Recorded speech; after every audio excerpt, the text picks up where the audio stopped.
Agradecer a nossa querida Divaneide por ter aceitado o nosso convite.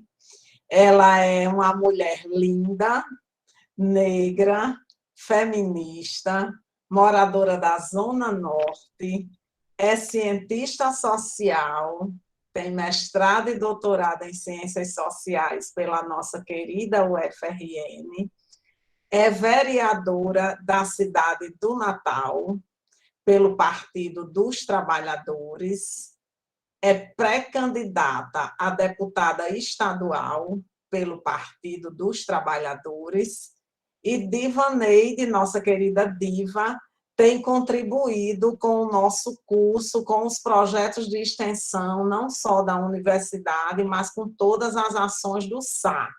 Ela também já foi educadora do SA, ela nasceu para a política na Pastoral de Juventude do Meio Popular, né? Então, é essa pessoa, é uma grande militante dos direitos humanos e da vida.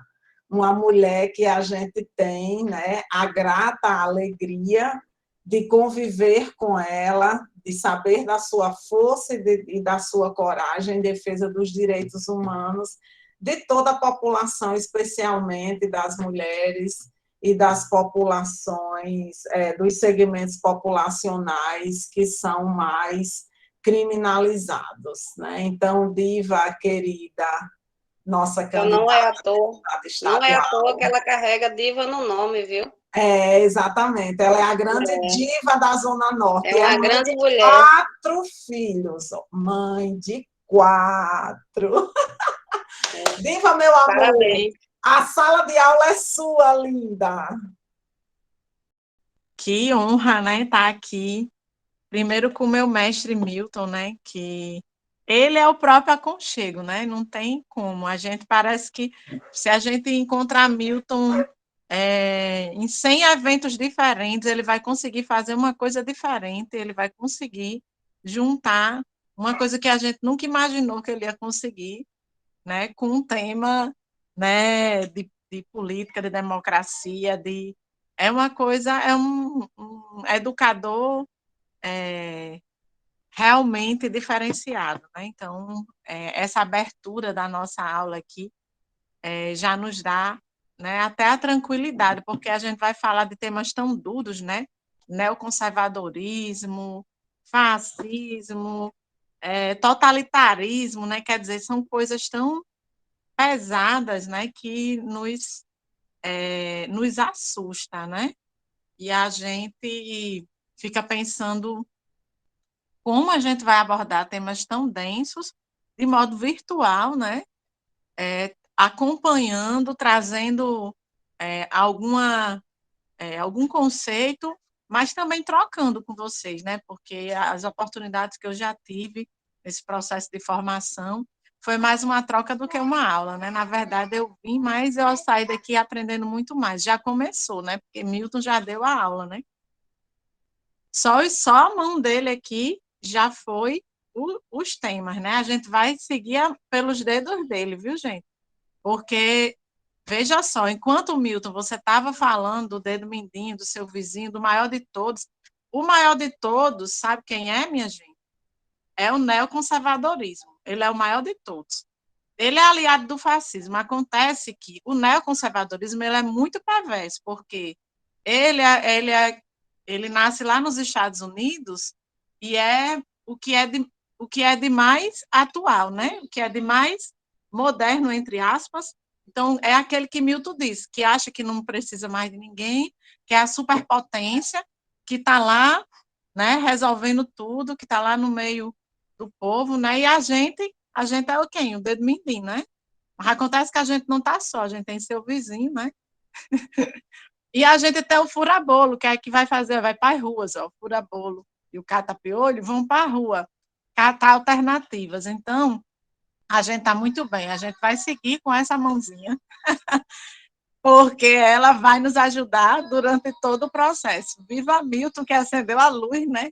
Estava pensando por onde eu vou começar, mas Milton já deu o pontapé, então a gente nunca mais esquecer, né? O maior de todos, esse que se acha, né? Que inclusive foi o que deu, né? O neoconservadorismo ele deu as bases para o fascismo, para a retomada do debate do fascismo no mundo afora. O neoconservadorismo orientou o Bush, né?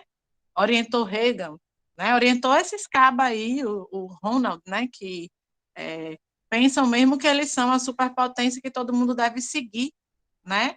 O olhado, eles inclusive rejeitam o liberalismo social, enfim, é uma coisa tão arrojada de ruim, né?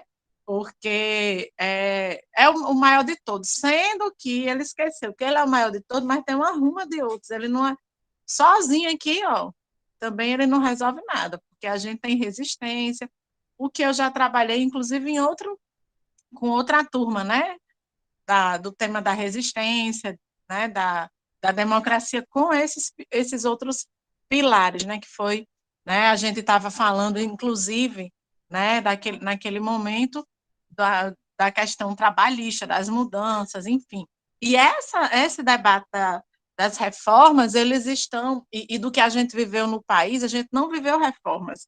A gente não teve uma reforma da Previdência, a gente teve o desmonte da Previdência, porque tem uma diferença entre reformar, entre a política de bem-estar social. Então, Claudinha, mantém um slide aí, foi mandado um slide para vocês, foi? Porque eu já tinha me esquecido até dos slides, mas eu vou chegar nele. Foi os dedinhos das mãos, eles foram tão bons que, né, ajudaram muito mais. Mas só para a gente ver que lá na frente, né, quando a gente fala de totalitarismo neoliberal, o neoconservadorismo a gente viu, né? O nojentinho, o maior de todos, mas o totalitarismo neoliberal, ele está lá, rondando ele. Por quê? O que é que nós estamos vivendo na atualidade? A gente está falando que não teve reforma da Previdência, teve o desmonte. Mas tem gente indo para a rua defender isso que é péssimo, que é perverso. Quando no mundo a metodologia de envolver as pessoas, a ocupar as ruas, sempre foi nosso, né? Nós que estávamos lá, né, no ver, julgar e agir, a gente pensava, vamos agir, vamos ocupar as ruas, vamos. E aí eles vão para as ruas defender, né, o totalitarismo neoliberal, vão defender a retirada de direitos. E eles vão para a rua fazer isso.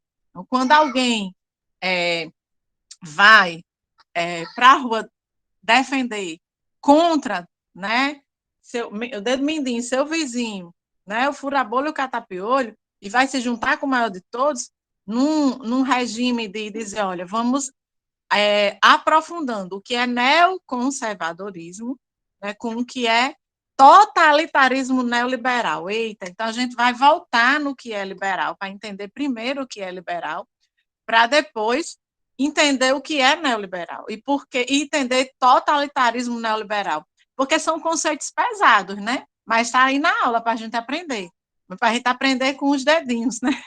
Polegares onde estão, aqui estão. E como disse Milton, a gente junta as mãos, a gente acaricia, e aí, ó, os dedos mindinhos se saúdam, né? E vão caminhando juntos. É assim que a gente vai fazendo, a gente vai encontrando alternativas. Mas antes disso, existe, né, nas ciências sociais, a conceituação de cada termo desse, né? Cada um deles tem um significado. O liberalismo clássico, por exemplo, né? Esse que também é conhecido como liberalismo tradicional ou liberalismo de mercado, no final do século XIX, XVIII e também XIX, defende a ideia de que a economia do laissez-faire. Vocês sabem o que é essa economia? O deixa fazer. É livre. É livre. Então, olha que parece algo bom, né? Deixa fazer, é livre. Mas olha o perigo aí, que era justamente criar uma ordem espontânea ou não, invisível, que beneficiaria a sociedade. Aí era sedutor, porque o termo é sedutor, né? Veja bem, deixa fazer, deixa ser, né? Algo que é o canto da sereia, né? É o canto da sereia. Imagina aí A gente vai ali, ou é o conto do vigário, para falar, né, de nós que estamos aqui nesse momento, e aí a professora Helena, essa maravilhosa, que junta a extensão com... e não é qualquer uma não, viu? Porque nos tempos de hoje, tem um curso desse, a universidade está metida, botando seu nome num curso desse, não é para qualquer um não, viu? Tem gente que não tem coragem de falar de democracia, tem gente que fala mais ou menos assim, fala bem baixinho, escondendo aqui, né? Fala para ninguém ouvir, dá aula, mas dá aula assim, não é neutro. Minha gente, só o detergente é neutro, o resto não é. Não existe, não vamos nos apegar, essa é para nos enganar. As pesquisas, não, as pesquisas precisam ter ética, né? A neutralidade. Como assim? Qual o tipo de neutralidade? Precisa ter ética, ela precisa colocar ali os princípios do que ela ouviu, mas à medida que a gente não pesquisa sobre nós, a gente não pesquisa sobre o dedo mindinho, vão falar que o maior de todos é o melhor. As teorias são concorrentes, elas concorrem entre si mesmo, não se sobrepõem umas sobre as outras. Durante muito tempo, a gente teve dificuldade de colocar alguns conceitos na ordem do dia, alguns conceitos para eles serem, né, cunhados, né, para eles serem massificados, para a gente saber que ele existiu, né? A gente já ouviu falar, quem aqui não ouviu falar no estado de bem-estar social? A gente já ouviu, né, falar? Agora, bota a mão assim quem já viveu o estado de bem-estar social. Vixe, pouquinha gente. Viveu mesmo, será? E já mudou a mão. Era aqui, já está assim, né, Francisco? Vixe, já tu cobriu a cara. Porque não viveu muito, né? Quando a gente estava experimentando, acabou-se. Deu nem o gostinho, ficou com gosto dentro. O estado de bem-estar social no Brasil está com gosto dentro. A gente nem chegou a conhecer de fato, né? Nem, a gente não alcançou. E essa teoria do liberalismo clássico que foi vendida, deixa fazer, laissez-faire, né? Olha, o nome é bonito, francês, que é para seduzir mesmo, que é bem bonito. Mas lá em nós, não é assim não, que a banda toca, né? Os liberais clássicos acreditam que o mercado, sem intervenções, é mais eficiente mecanismo para satisfazer as necessidades humanas e canalizar recursos para seus usos mais produtivos, ou seja, não precisa de Estado, só do mercado. Ora, quando a gente estuda as teorias do Estado, o que é o Estado? É o ente regulador da sociedade, né?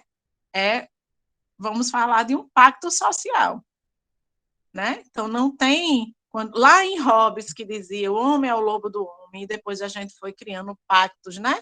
Para dizer, não, o pacto social é que tem alguém para mediar no meio do caminho. Imagina essa aula aqui, eu falando um negócio, vocês outros, se não tiver alguém que medir, a professora Helena, peraí, minha gente, vamos aqui com calma, vamos ouvir cada um. Então, o Estado tem esse papel, né? O Estado é o ente regulador, né? E aí, tem a mão invisível, né? Tem a mão da gente que está aqui visível, e tem a mão invisível. Quem é? O tal mercado. É a mão invisível, poderosa. Olha aí a mão de novo aparecendo para a gente. A gente, com as nossas mãos, aí a gente faz o quê? Bota a mão na massa. Espera aí, vamos botar a mão na massa, vamos correr atrás de entender o que é isso que estão querendo vender para nós. Vender para nós, até hoje tentam vender. Porque aqui no Brasil, a gente não conseguiu uma linha, né, entre esses... a gente não viveu esses períodos assim, bem marcados, não, de liberalismo clássico, de neoliberalismo. A gente viveu idas e vindas. A gente tentou ali ter, né, uma intervenção. Por exemplo, a gente teve um presidente da República que ele era, naquele momento, do partido da social-democracia, Fernando Henrique. Ele era um sociólogo, né? Embora ele tenha dito para esquecer o que ele escreveu. Mas a gente não viveu a social-democracia, percebe? Até porque naquele momento se instala o neoliberalismo. Olha que coisa louca a história do nosso país. Então, para a gente ir dialogando e tentando entender. Se tiver alguma dificuldade, vocês vão dizer, Ney, volta aí. Como é? Debré, volta a fita, rebobine. Rebobine aí. Vixe, tem gente que não sabe nem o que é rebobinar, mas eu aprendi foi com o Milton, viu? Lá na Rádio Rural, que ele dizia, rebobina aí a fita todinha para botar de novo. Eu entrego mesmo. E aí, essa mão invisível do mercado, para que Estado, né? O mercado faz muito melhor. O mercado é inteligente. A mão invisível do mercado resolve tudo. Para que uma estatal, né? Se as empresas privadas funcionam muito melhor, o atendimento é muito melhor. Tem até um negócio chamado CCQ, Círculos de Controle de Qualidade, né? E aquilo ali vai controlar tudo, né? Vai dar certo, né? Deixa ser, deixa fazer. Defende liberdades individuais. Ora, o que a gente estava falando agora, que as nossas mãos era para acalentar, para acolher, era um chamego. Tinha a ver com a gente ter esse cuidado, mas era de dentro para fora. Era do individual para o coletivo, né? Era pensando a igualdade. Mas, aí como o Milton dizia, dessa sociedade, eu anotei aqui porque eu achei bonito. Aconchego de sociedade das diferenças. Anotei, nunca mais vou deixar de falar sobre isso. Aconchego. Nossas mãos servem para isso, para fazer o aconchego de sociedade das diferenças. Mas nem de longe as liberdades individuais ligadas ao mercado são as liberdades individuais dos direitos civis e dos direitos sociais e da justiça social. Por isso vai ser tão importante quando a gente chegar lá na frente que a gente entender o que é democracia representativa, o que é democracia participativa e o que é democracia substantiva. A democracia substantiva, sabe o que é, minha gente? A democracia substantiva é o aconchego da sociedade, das diferenças com justiça social. Anotem aí que Milton já ensinou a gente no começo da aula o que é a democracia substantiva. Nem é só ter um representante, nem é só dizer nossa opinião, porque ter uma representante é bom, democracia representativa. Nós não estamos negando ela, não, viu? Nós queremos alcançar todas, mas nós queremos o conjunto. A democracia substantiva é o aprofundamento da democracia. A democracia substantiva é o alcance, né, aonde eu quero chegar. Né? Nesse desenho aqui, nesse desenho aqui de entender os conceitos, né? A gente está entendendo aqui os conceitos, passando pelo liberalismo clássico, e aí entendendo o que é que ele fala. Liberdades individuais, igualdade perante a lei, limitação constitucional do governo. Opa! Igualdade perante a lei, limitação constitucional do governo, direito de propriedade, proteção das liberdades civis e restrições fiscais do governo. Tira o papel do governo. Tira o papel. A liberdade é de quem mesmo? O direito é da propriedade é de quem? Aí é onde mora o perigo, minha gente. É onde mora o perigo. Essas liberdades são individuais? Essas liberdades são de todo mundo? Claro que não, porque o liberalismo clássico se sustenta nas bases do capitalismo tradicional. O capitalismo e suas contradições, ele vai arranjando novos formatos. Ele arranjou o liberalismo clássico, depois ele arranjou, né, o keynesianismo, porque Keynes inventa o estado de bem-estar social, é uma saída. Quisera nós ter alcançado esse aí, a gente já estava rindo e achando bom, né? Mas nem isso. Mas é bom saber que a gente não alcançou. É bom saber que teve uma sequência que foi sendo apontada em lugares diferentes, né? Foram apontando. Apontou uma que era ruim, mas todas elas bebem nessa fonte, viu? Na fonte das desigualdades. E o que é que a gente quer? A democracia substantiva, que é o aconchego da sociedade das diferenças para ter justiça social. Porque eu ter direito a voto, eu ter direito a participar, como na democracia participativa, eu ter direito a opinar sobre onde vai o dinheiro, definir o orçamento participativo, por exemplo. Isso é democracia participativa. Você é de um conselho, né? De um conselho, né, Claudinha? Que aí o SA participa de não sei quantos conselhos, da assistência social, da segurança alimentar, é decidir junto, mas a democracia substantiva é receber, é ser parte, é ter o direito consolidado, é ter direito à moradia digna, de qualidade. Opa! É porque eu posso escolher meu representante, eu posso opinar, mas eu posso não ter o direito. Então, não chegou aqui o substantivo para nós, não aconteceu. Trocando em miúdos para ficar mais fácil de entender, né? E aí, eu estou dizendo que a gente quer entender essas democracias, que é o tema da nossa, né, aula de hoje, mas para isso para entender até o totalitarismo, como é que apareceu eles, o neoconservadorismo, a gente precisa entender o que é o liberalismo. A base é essa, sedutora, né? O mercado é bom, olha, vá numa empresa para você ver se você não é bem tratado, né? Vá numa empresa ver se o controle de qualidade não é bom. E aí, com isso, você tira menos do Estado. Mas viva o SUS, né, gente? O que é que agora as empresas estão fazendo? No neo, né, conservadorismo, no totalitarismo neoliberal, deixa fazer. O deixa fazer, minha gente, lá do liberalismo clássico, é esse mesmo que os planos de saúde fizeram agora, que fizeram o rol taxativo, para a gente entender na atualidade. Não tem assim o tema da nossa aula, não era o impacto na atualidade? Pronto, o rol taxativo dos planos de saúde tem a ver com as bases do liberalismo clássico, obviamente. Por quê? Porque deixa fazer. Então, o mercado tudo. O que é mais importante, a saúde ou o mercado? Opa, o plano de saúde pode atuar aqui, mas o Estado regula.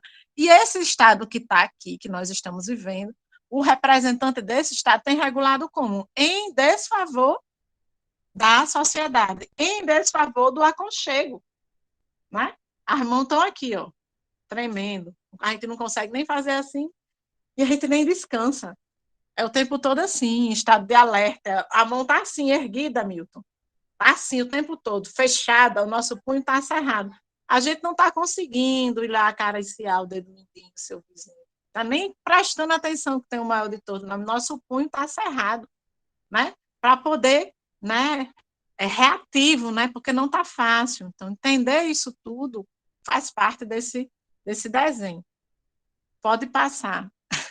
Eu me empolguei nesse, não foi? Já falei, foi dos outros, eu acho. Tudinho. Não vai ter nada, não. Vamos ser disciplinada, né? Vamos ser disciplinada, Divanei. E o que é esse tal de neoliberalismo? Se o liberalismo é esse, deixa fazer, né? Ainda vem outro que é pior.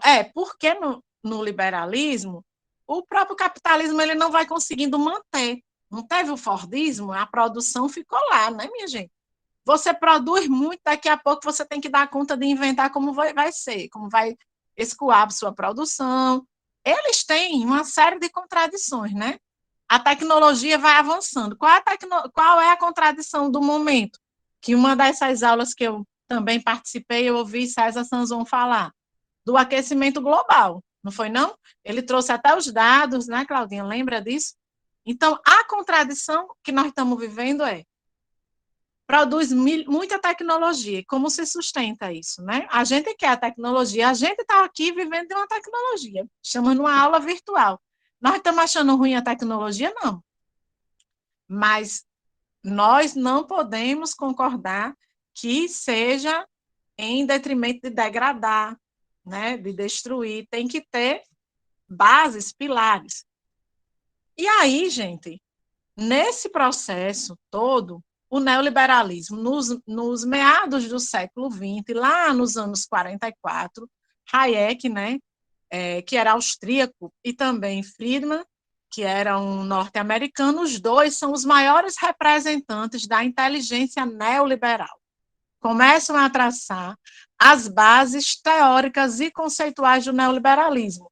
enquanto alternativa de poder. Olha só, ele se torna um movimento ideológico em escala verdadeiramente mundial.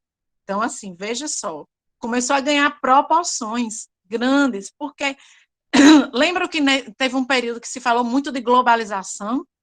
Vamos globalizar, vamos fazer com que todo mundo tenha acesso a isso, só que estava ali, tinha uma base ideológica por trás, que era essa corrente, né, neoliberal, uma escala verdadeiramente mundial, com o capitalismo jamais tinha produzido no passado, tornando-se um corpo doutrinário, e aí eu vou usar essas palavras aqui, coerente, militante, porque eles usaram, né, esse desenho, lucidamente decidindo o mundo do capital numa ambição estrutural e extensão internacional, verdadeiramente mundial.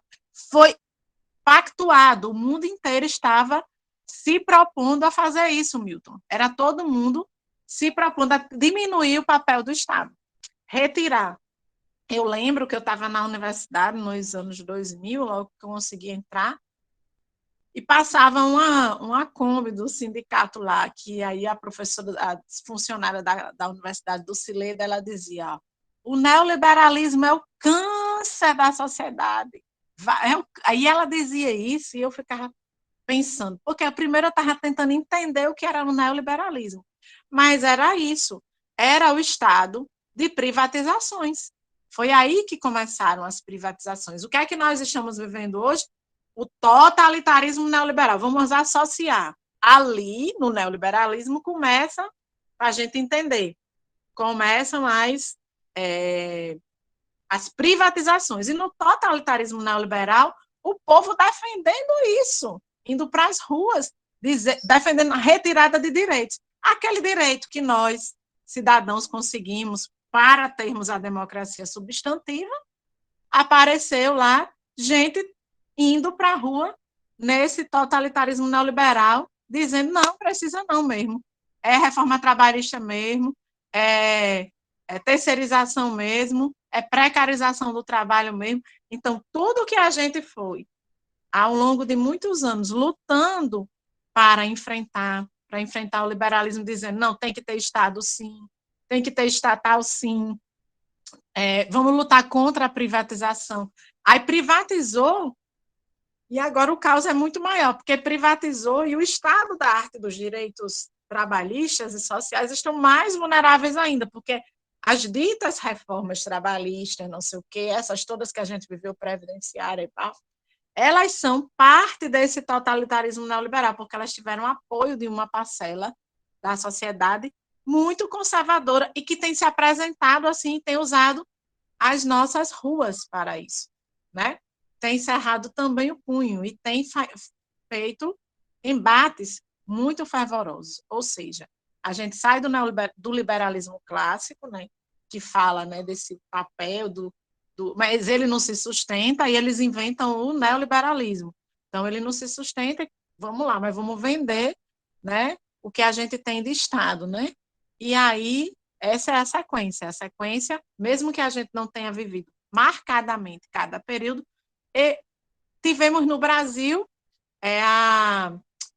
vamos dizer assim, a influência, alguém levantou a mão, não foi? Leandro? Foi, Leandro. Leandro, quer deixar para o final? Você anota a pergunta.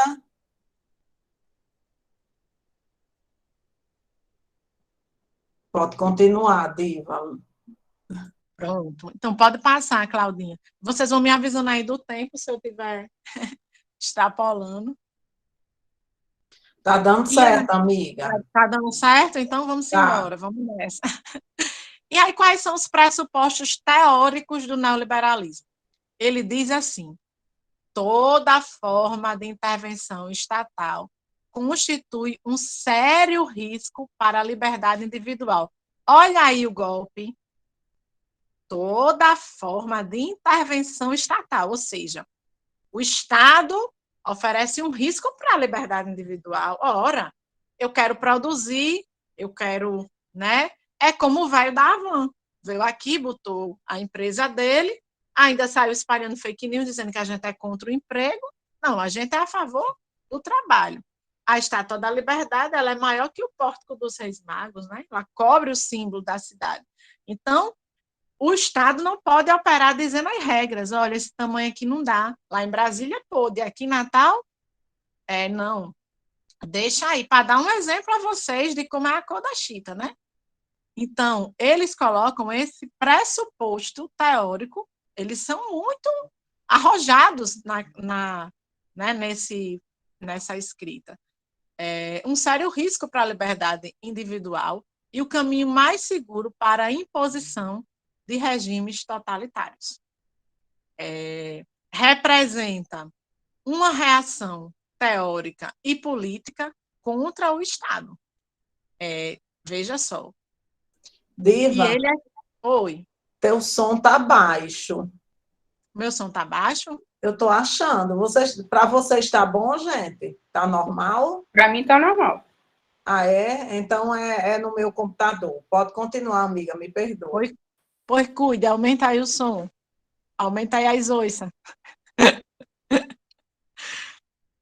E Vou aí, aumentar minhas oiças. vovó já dizia isso. Tá baixo também para Leandro. Eu vou falar mais alto. Melhorou? Tá bom, amiga, tá bom. Isso era bom, era presencial, que era para a gente dar umas gaitadas bem boas, todo mundo, não era? Não é isso? Ai, meu Deus. Mas olhe, esse estado aí perverso não vai nos conter, não. A gente vai entender ele, porque é bom a gente entender esses conceitos todos, para a gente se apropriar, né? Porque representa uma reação intervencionista, né? Contra o Estado intervencionista de bem-estar social. Porque o Estado que intervém, ele vai garantir bem-estar social, né? As crianças vão ter proteção, né, José? As crianças vão ter atendimento de qualidade, saúde, enfim. E aí, você vai ter a democracia substantiva, que apesar de ser um conceito novo, mas se você fizer a leitura do que é o estado de bem-estar social, é isso, é a gente ter realmente direitos. Só quando a sociedade reconhece o verdadeiro desafio da liberdade é que é possível evitar as armadilhas, né, do que eles colocam aí como o coletivismo. Veja só, a gente está dizendo o que é o coletivismo para nós, né? Nós estamos dizendo que é a gente ter direito. E aí tem uma falsa ideia de que nós não seremos livres no coletivismo. É uma armadilha. Nós seremos, sim, livres. A gente fala de liberdade individual, mas essa liberdade que eles falam aí é a liberdade de vender, é a liberdade mercadológica. Não é a liberdade sobre decisão dos nossos corpos, decisão. Não tem nada a ver com essa liberdade aí. É livre mercado. Tudo está relacionado ao mercado. Pode passar. É outra lógica, outra perspectiva. E aí, gente, esses elementos que contribuíram para a disseminação do neoliberalismo precisam ficar bem claros para a gente. A intensa e progressiva crise estrutural do regime de acumulação fordista. Teve uma crise, eles também entraram em crise, não é só, né? E aí eles ficaram lá, como é que faz? Teve a necessidade política do bloco dominante de fazer frente ao desmoronamento keynesiano, né? Porque estava cristalizado nos estados de bem-estar social. Veja, trata-se de uma alternativa de poder vigoroso constituído por uma série de estratégias políticas, econômicas, jurídicas, orientadas para a crise capitalista, que se inicia no final dos anos 60 e que se manifesta claramente nos anos 70. Quer dizer, você teve aí, né, uma tentativa de sair da crise, porque o capitalismo ele tem várias crises. Quando a gente diz estamos vivendo uma crise, a crise não é nossa, não. A crise é do capitalismo, né? Entrou em crise de novo o país. uma nova crise. A crise é do capitalismo e as estratégias que eles vão encontrando, essa estratégia falaciosa, tira o papel do Estado para resolver essa crise. Ora, se der mais direitos sociais, não vai ter equilíbrio. E o que é que a gente diz? Um exemplo claro da atualidade. A governadora Fátima botou em dia 1 bi de atrasados, né? Trouxe aqui para o Rio Grande do Norte recurso para circular. Esse dinheiro foi para onde? Foi para o mercado internacional? Foi para o mercado, esse ente aí que eles querem? Não. Foi para o comércio local, os pequenos. Os professores compram no bairro. Né? Ninguém foi investir em, né, nas bolsas de valores. Né? Então, é por isso que valorizar servidor é algo menor. Para que valorizar? Essa semana eu dei uma entrevista aqui, que foi mais um ataque do que uma entrevista, e o menino dizia assim, eu disse, a gente precisa taxar as grandes riquezas como uma alternativa, né? Aí o menino dizia assim, e os servidores, né, que ficam aí só na boa ganhando dinheiro? Essa lógica do serviço, destruição do serviço público, você destrói o papel do servidor, consequentemente do serviço público também. Então, essa disseminação, né, mas eles também tiveram que achar alternativas, porque eles tiveram alta produção, eles entraram em crise, então eles não foram bonzinhos dando coisas para a gente, ou, né? Eles entraram em crise, para eles se refazer, eles tiveram que encontrar alternativas, né, de contenção mesmo dos próprios juros, né? Então, a hora cresce muito, outra hora eles não dão conta, só para a gente entender, né? Pode passar, Cláudia.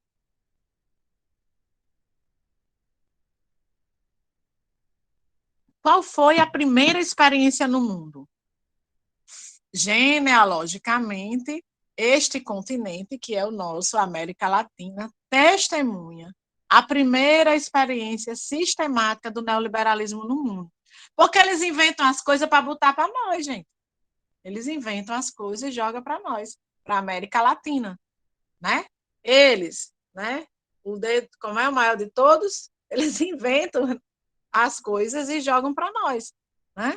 A crise, e aí o Chile, no governo Pinochet, foi o pioneiro no ciclo neoliberal no mundo, de uma história, né, dessa história contemporânea. Em 1973, o cenário trágico, com um programa duro que implicou em desregulação econômica, redistribuição econômica em favor dos mais ricos.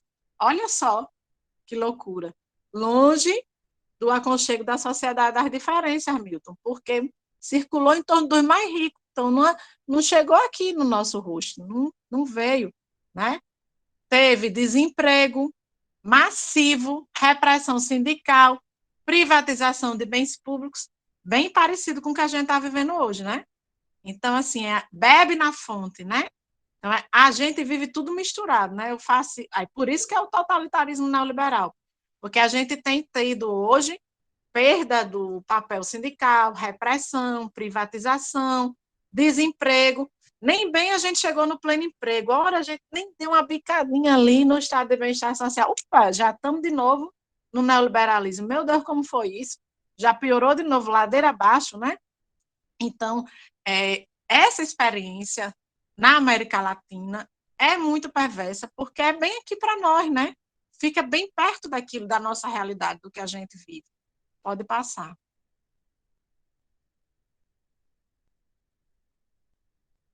E aí, especificidades locais que contribuíram para a disseminação na natureza e do caráter de ajuste neoliberal, nesse sentido mais global, eu diria que a defesa da saída do Estado de muitas atividades para torná-lo menor, né, que é o que a gente chama de defesa do Estado mínimo. Né? Então, o Estado mínimo é o contrário do Estado de bem-estar social. Por quê? No Estado de bem-estar social, você tem aparato que ainda deixa o mercado funcionar, mas você garante, né, cidadania. No estado mínimo, você tira o papel, é o estado mínimo, é menor, vai diminuindo. Mínimo no que diz respeito aos gastos sociais, que significa dizer nos investimentos, redução no papel do Estado, que é o que a gente está vivendo hoje. A gente foi tirado o quê? O congelamento de gastos, que eu chamaria de investimento.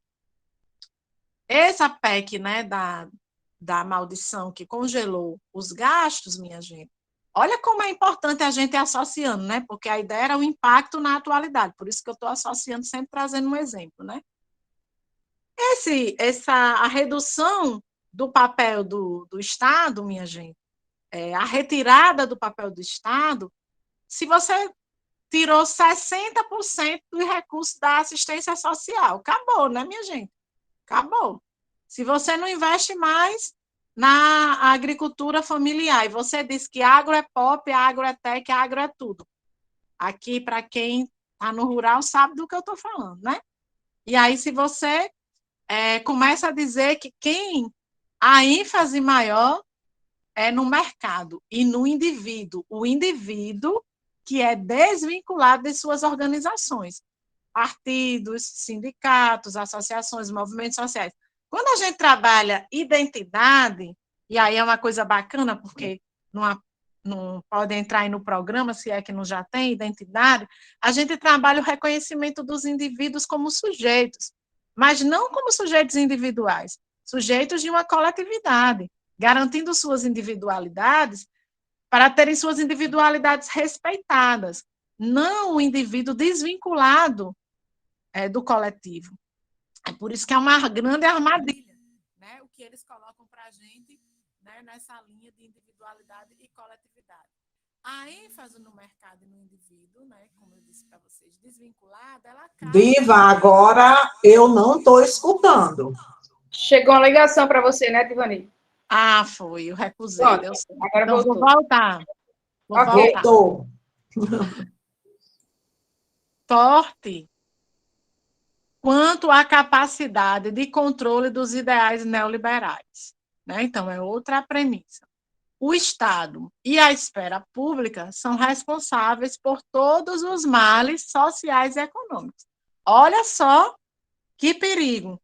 É aquela conversinha. Vamos vender a Petrobras, que nunca, empresa pública não dá certo, minha gente. Não sabe administrar. Peraí. Então, aquele governo está atestando sua incompetência e está dizendo que ele, como gestor, não consegue. Mas aí, quando ele vem da estatal dá lucro, e ela não estava dando lucro, de repente ela deu, né? Então, as mentiras que são foi vendida a preço de banana para eles mesmos, para garantir o quê? O acúmulo de riqueza, a concentração de riqueza. À medida que eu tiro desse aqui, o direito, eu estou botando para um grande. Aí, ó, mais uma vez, a gente vai para outro desenho. O maior de todos vai ficando o maior de todos. No bolo, né? Então, deixa o bolo crescer, é assim que o bolo vai crescendo, para um grupo pequeno. A livre iniciativa é responsável por todas as virtudes que conduzem à regeneração da democracia. Olha aí a conversinha para cima da gente. Modernização, terceirização, racionalização de recursos, qualidade total, globalização. Menina, essa ruma de palavra bonita é igual a competitividade, produtividade, reengenharia, que reforçam privatização econômica, a exclusão, o desemprego em massa, a falta de aconchego. A desigualdade aprofunda as diferenças. Então, essa tal livre iniciativa, que é responsável pelas virtudes da democracia, meu Deus do céu, a livre iniciativa para quem? Né? Para fazer do jeito que quiser? A livre iniciativa, minha gente, deixa os empresários progredirem, e ninguém está contra ninguém. Mas acontece que, se tem uma sociedade em que alguém está lucrando muito em cima de alguém que está explorado, tem algo errado. O Estado tem que assumir um outro papel, tem que ter um mínimo de equiparação, né? Então, é por isso que a gente não pode cair nessa conversinha. podemos passar adiante. Que eu já estou me posicionando contrária a esses conceitos, né? Como eu disse para você.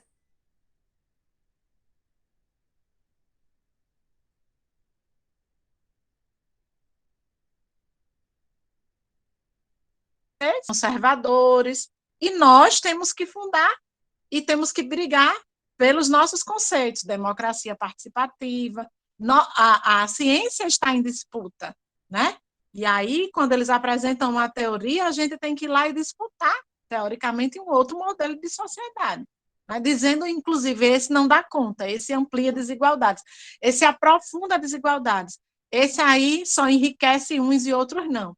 Por isso que é muito importante a gente entender, o neoliberalismo gera mais pobreza e mais desemprego através da política global de concentração de recursos. Olha aí, Milton, nas mãos dos ricos. Cadê? Não chegou nas nossas mãos. O neoliberalismo gera o controle velado, qualidade total, né? Os círculos de controle de qualidade, que inclui parcerias, beneficiando o privado.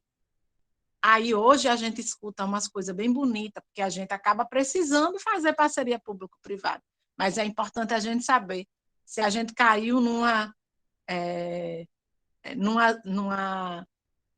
armadilha ou não. Essa parceria é para financiar quem? É para beneficiar quem, né? A terceirização, privatização. A qualidade requer empenho para melhor atender o cliente. O controle de qualidade. Então, você passa a ser enganado, ludibriado com esse desenho de que vai ter mais empenho para atender o cliente. Mas espera aí, todo mundo vai ser cliente? Todo mundo não vai ser cliente. A gente não vai conseguir ser cliente. Não tem pleno emprego? A gente está lutando para ser usuário dos serviços públicos, para ter o SUS, e não ser cliente dos planos de saúde, né? Não é assim? A gente quer que funcione a engenharia, mas isso está em disputa. Isso está em disputa. Pode passar. Porque, como eu estava dizendo lá atrás, o rol taxativo dos planos de saúde, para quem não sabe o que foi isso, é assim, ó. Tem cirurgia que antes fazia, não faz mais. Tem psicólogo que antes atendia, que não atende mais. E aí você só vai conseguir no SUS. Aí, se você tira o papel do SUS, você diminui o papel do Estado, como é que a gente fica? Né? Para a gente pensar. O que nos diz o momento atual neste cenário? Como planejar a vida para a ação política? Como lidar com os desafios do tempo e do tempo digital? Qual a importância de desenhar um projeto de vida particular e coletivo que priorize o meu bem-estar no mundo hoje e no futuro? E o meu bem-estar que eu estou falando é o meu bem-estar coletivo, né? Que não é só meu. São perguntas que a gente se faz. Como me preparar emocionalmente para as mudanças que pretendo realizar na sociedade e no coletivo que eu participo? Porque nós aqui participamos de coletivos. A bodega é um lugar que a gente se prepara, é onde a gente dá as mãos, né? Tem alguém que está acumulando, né? Metendo a mão no bolo grande, né? Mas a gente tem dado as mãos, a gente tem, né? Pode passar.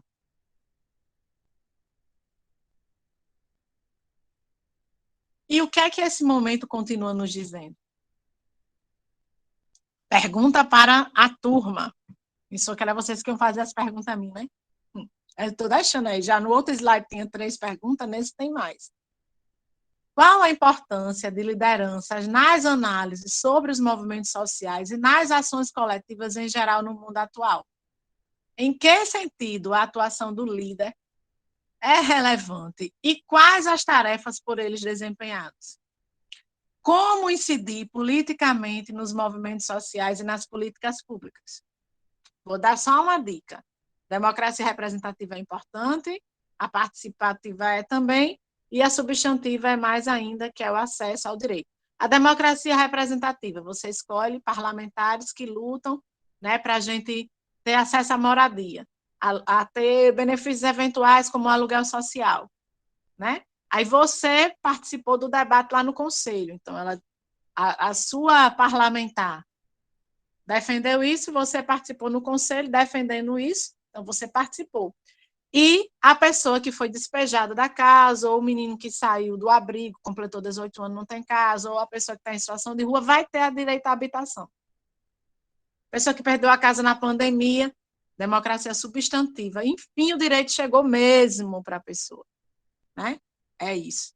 É uma das dicas. Né? Eu não trouxe nos slides a diferenciação entre as democracias, porque eu ia fazer só as perguntas, mas eu já peguei e não fiz, né? Fiz só pergunta, mas também dei as respostas. Um pouquinho delas, né? Porque as outras não têm a ver com o que cada um está construindo, né?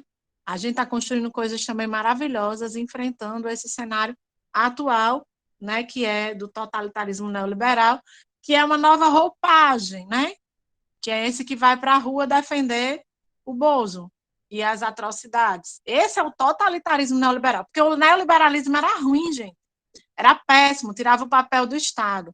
E agora é totalitário, é com ódio, é dizendo que não tem direito mesmo, não é só dizendo com aquele jeito sedutor das liberdades individuais, não.